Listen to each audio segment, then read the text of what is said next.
Olá, alunos do nono ano.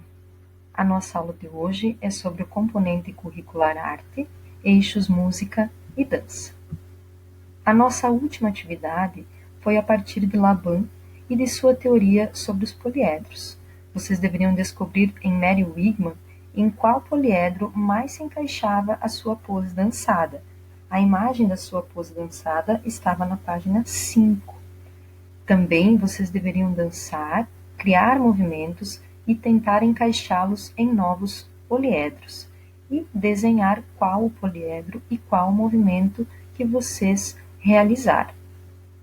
Bem, para iniciarmos hoje, iremos falar sobre coreografia e sobre Isadora Duncan. Você sabe o que é uma coreografia?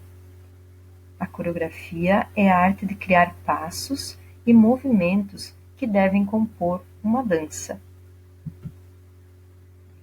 A bailarina e coreógrafa norte-americana Isadora Duncan foi uma das responsáveis por revolucionar a dança no século XX e é conhecida como a criadora da dança moderna.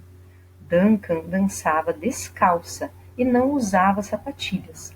Ela fazia gestos improvisados, inspirando-se em movimentos da natureza, como o balanço que o vento causa nas plantas e o modo que os animais se mexem. Ações cotidianas como saltar, andar e correr também impulsionavam os gestos da bailarina, que sofreu influência das culturas gregas antigas, que inspiravam também seus trajes de dança. Conectando então, na Grécia Antiga, a representação dos tecidos sugeria a ideia de movimentos às esculturas. Bem, a partir então deste conhecimento, a nossa primeira atividade será ler novamente esta página 10 e fazer uma pesquisa sobre Isadora Duncan e sobre a dança moderna.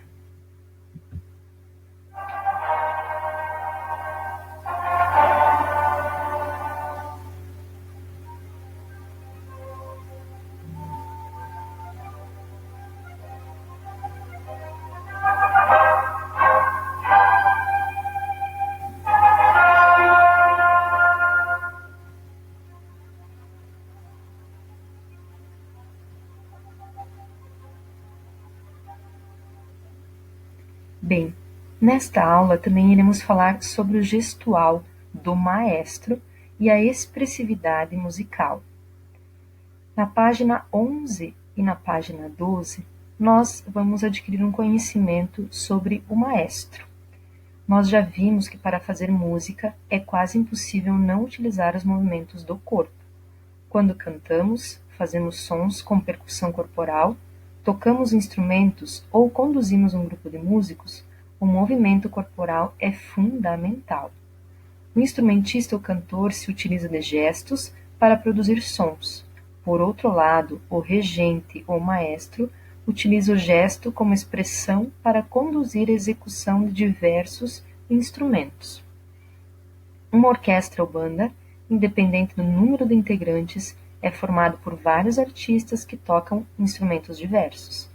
Elas representam um corpo único, um organismo sonoro que precisa de uma grande sintonia para produzir música. E o papel do maestro, então, é justamente este, o de conduzir esse instrumento único, representado pelo grupo de músicos. O maestro, que significa em italiano mestre, no masculino, ou no feminino maestrina, ou o regente, é alguém que rege, que comanda uma orquestra ou coro. O termo também é aplicado a um virtuose ou um grande músico.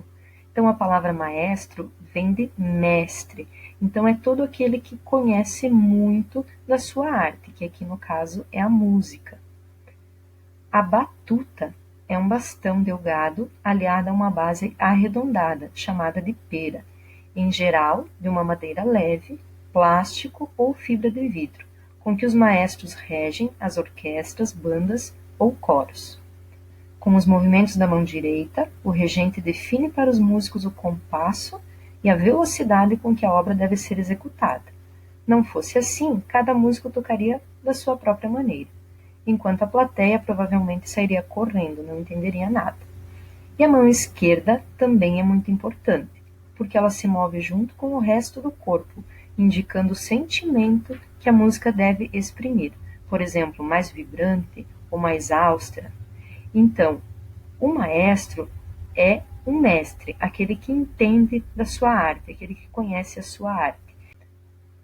E o regente, então, é aquele que rege, que comanda, que organiza um grupo de instrumentistas ou um grupo de cantores, né?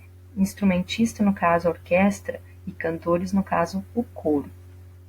Então, através do movimento corporal, ele vai definir para os músicos o compasso, a velocidade e a expressividade que ele quer que seja apresentada pelos músicos.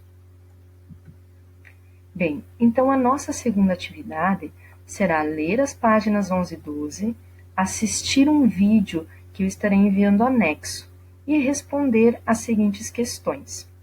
Letra A. Qual é a diferença entre o maestro e o regente? Letra B. Qual é o papel do maestro? Letra C. O que é a batuta? E letra D. Qual é a função dos gestos do maestro na orientação dos músicos?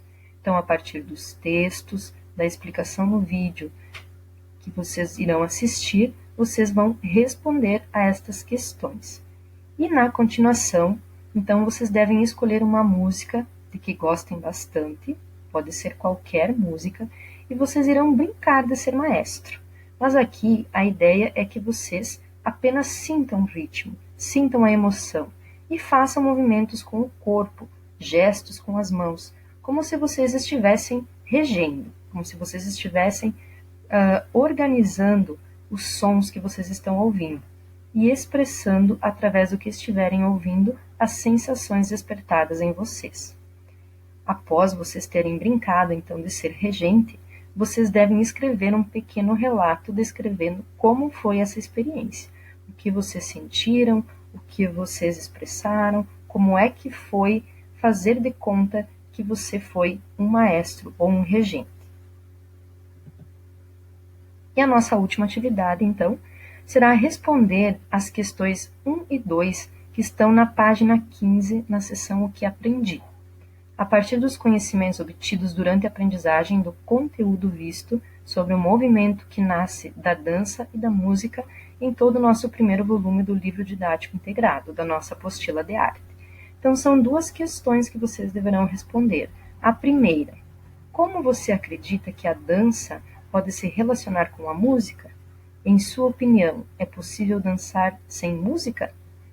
É música que determina a forma de dançar? Como? Conte uma experiência que você teve.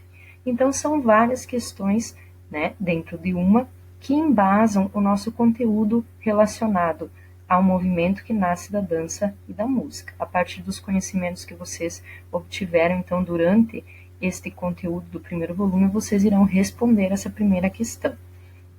E a segunda questão, por que você acha que o professor Emily Jacques Dalcroze acreditava que era importante vivenciar a música e experimentar ao invés de saber? Você já fez a experiência de andar de pés descalços e produzir ritmos com seu próprio corpo? Que tal fazer e contar o que sentiu? Então, lembrando que Dalcroze, ao perceber que seus músicos tinham dificuldade de colocar expressões, de colocar sentimentos na sua música, porque eles tinham o conhecimento, mas não tinham a vivência. Ele fez várias experiências com ritmos, com expressão corporal, para que seus músicos pudessem sentir a música e, a partir disso, então, poder tocar os instrumentos, poder cantar.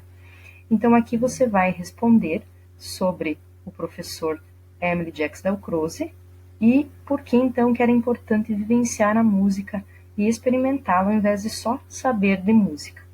E também, se você puder fazer essa experiência de andar de pés descalços e produzir ritmo com seu próprio corpo, depois você vai, então, contar, né, vai escrever o que você sentiu ao realizar tal atividade. Então, lembrando que são 3 atividades. Ler a página 10, pesquisar sobre Isadora Duncan e sobre a dança moderna. ler as páginas 11 e 12, assistir ao vídeo que eu estarei enviando em anexo e responder as questões. Depois, escolher uma música do que vocês gostem, brincar de ser maestro e relatar, então, escrevendo um pouquinho como foi essa experiência. E a última atividade, então, na página 15, na seção que aprendi, é responder essas questões 1 e 2. E bem importante, então, lembrando que a devolução deverá ser feita até a data estabelecida, mandando foto do trabalho realizado via WhatsApp para o meu número privado e arquivando a atividade para posterior retomada quando das aulas presenciais. Eu espero que vocês tenham aprendido bastante sobre o nosso conteúdo e que vocês consigam realizar as atividades e aprender um pouco mais, então, sobre todo esse conteúdo que foi visto no livro didático integrado do primeiro volume sobre o movimento que nasce da dança e da música.